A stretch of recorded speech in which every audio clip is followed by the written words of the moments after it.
There are many stories and shows that explore the idea of a fate worse than death.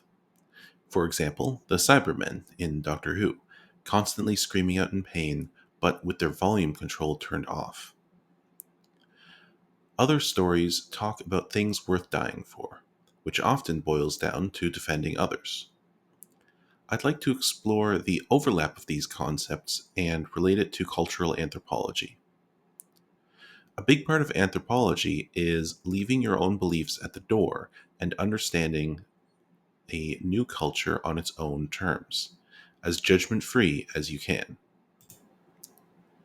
I had a bit of a culture shock when I heard that Brutus of Rome stabbed Caesar partially because someone left a note for him to remember his history. The subtext of the note was that he was named after one of his ancestors who had dethroned and killed a king to prevent despotic rule over Rome. The writer of the note wanted him to kill Caesar to prevent a new monarchy from forming. In their culture, as far as I've read, honoring and upholding history is more important than personal ambitions. Whether that means reconquering territory the empire used to rule over, or naming children after ancestors, or doing what's best for the family even at your own expense. The people who risked their lives to end the transatlantic slave trade were also doing something that they viewed as more important than their own lives. If it costs one sunken British boat to save 100 slave ships, the cost is worth it. In Japan, there is a ritual suicide, seppuku, which is undertaken by someone who has disgraced or dishonored their family, as a method to restore honor for themselves or for their families. It was used as recently as World War II and might have been used for decades afterwards. To them, living with that dishonor was a fate worse than death. Many school shooters think that their own daily life is a fate worse than death before they lash out in a murder suicide. This idea can even be seen among adults, and depending on the methods used, can be referred to as suicide by cop. Many affluent people, as they age, begin to think about their legacy. Famously, Alfred Nobel, inventor of dynamite, used his vast fortune to create the Nobel Prize. For nearly a century, people getting a Nobel Prize was viewed as one of the highest honors of the modern world.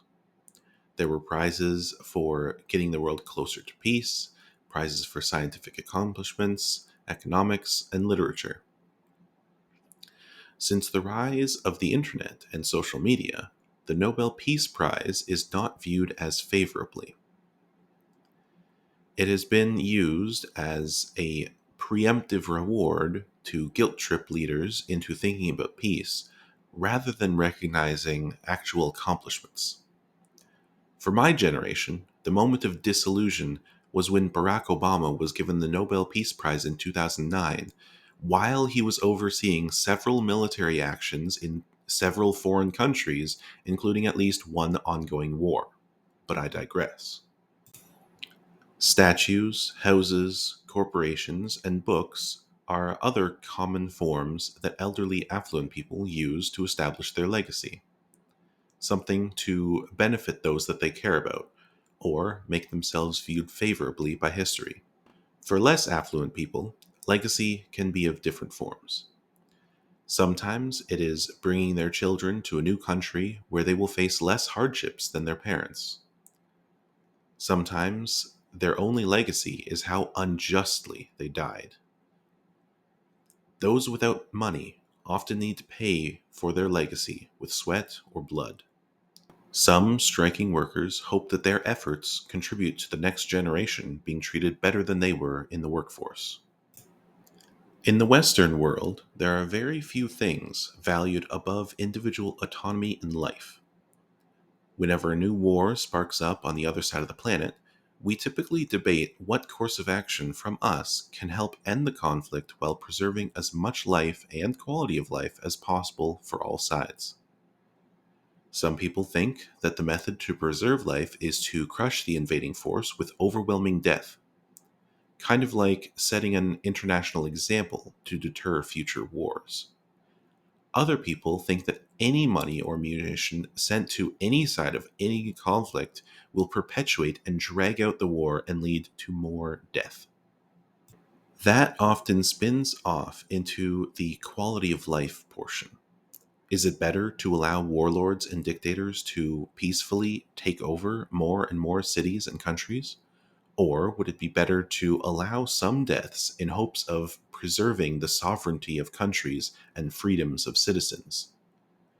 I don't have answers. If I did, I'd probably be creating world peace instead of making YouTube videos. However, I think it's important for people to accept that other cultures might not share those values. Ancient Rome valued history and legacy above individual freedom. Some modern cultures value family or community above individualism.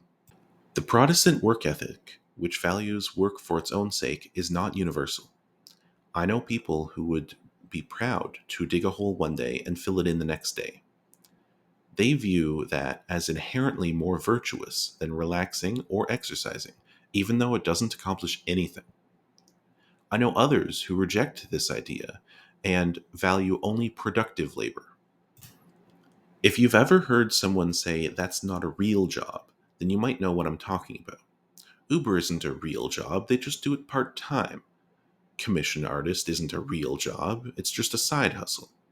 Depending on how extreme the person you're talking to, they might even consider office jobs to not be real jobs.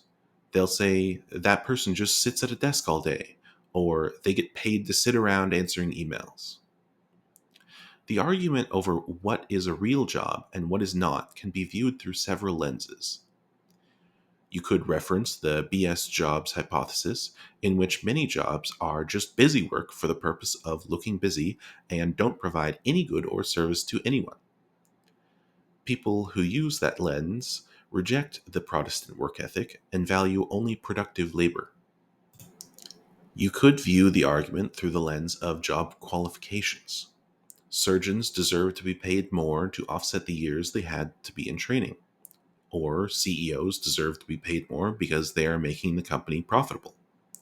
The flip side, of course, is minimum wage work. There are many people who think minimum wage should not be a living wage.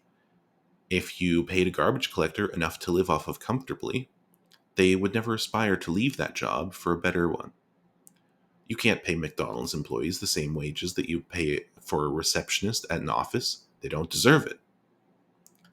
This theme of people deciding what others deserve keeps coming up, and I think it relates back to different cultures or even individuals having different values.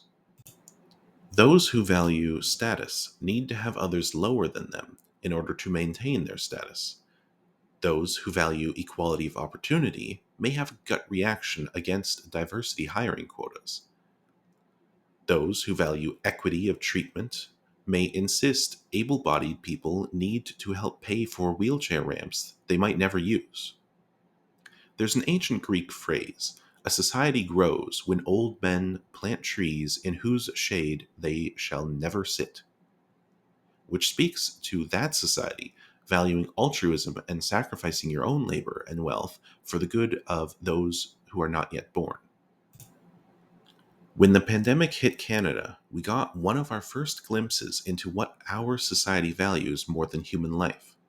Canada is a relatively young country. It has participated in some wars, mostly on the behalf of the United Nations or as part of the British Commonwealth. It certainly has its dark history, devaluing the lives of Chinese rail workers, Indigenous people, and African slaves. But Canada as a country hasn't had to face many nationwide threats yet. When office workers were sent home and everyone was asked to limit non essential travel, we were given a list of essential workers or essential industries. For many sheltered Canadians, this was their first exposure to how the government values some lives less than others. When I first heard essential services would keep working, I thought of firefighters and nurses and 911 responders, whoever is making and distributing the vaccines, and anybody that needs to keep the nuclear power plants running or produce food.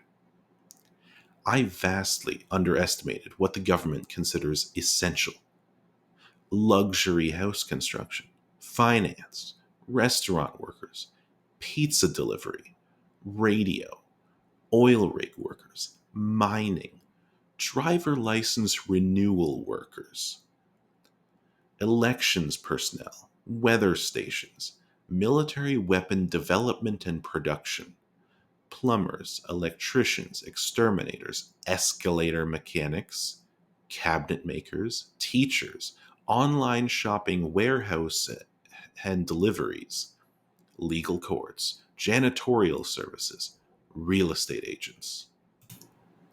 Seriously, janitorial services are considered so essential that we're willing to risk people's lives to mop the floors. If we don't have janitors, we might as well just blow up the whole country because it's not worth saving. Ridiculous.